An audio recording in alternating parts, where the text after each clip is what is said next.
I will never forget a day I met a boy named Toby.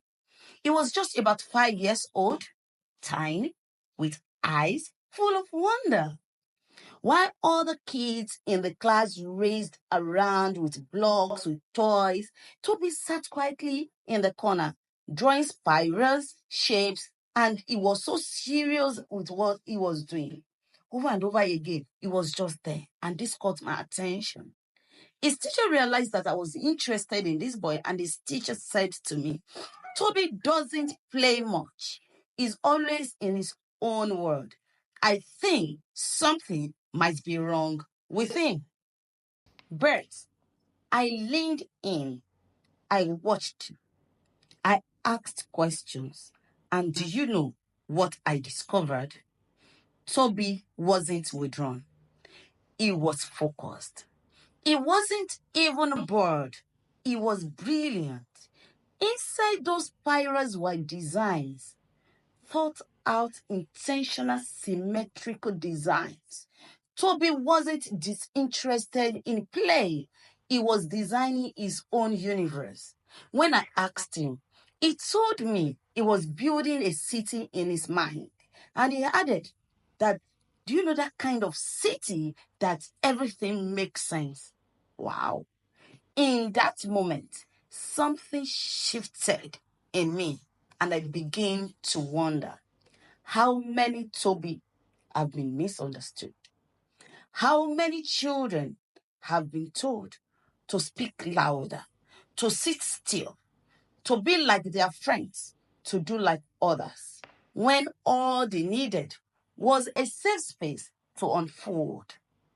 You see, every child has their unique nature, a blueprint of greatness, but it is fragile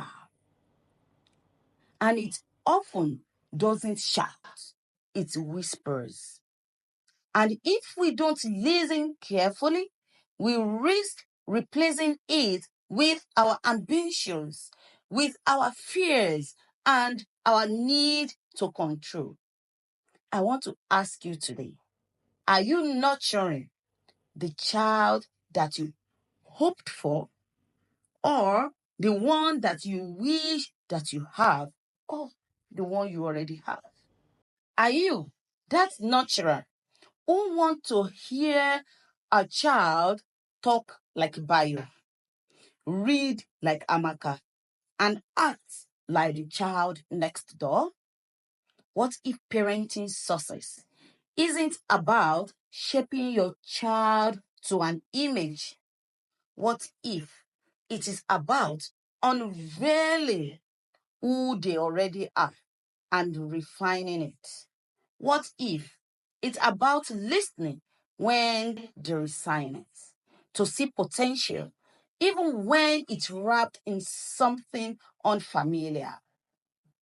It's easy to push a child towards our own definition of success, but it takes wisdom and love to water the seed that is already planted in our children.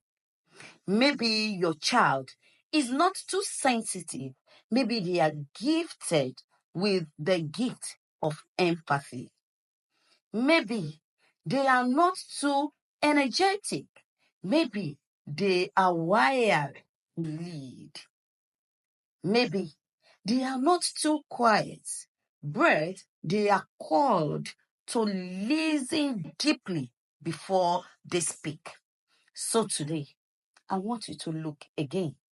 Look past the labels, look past the noise, look past the pressure.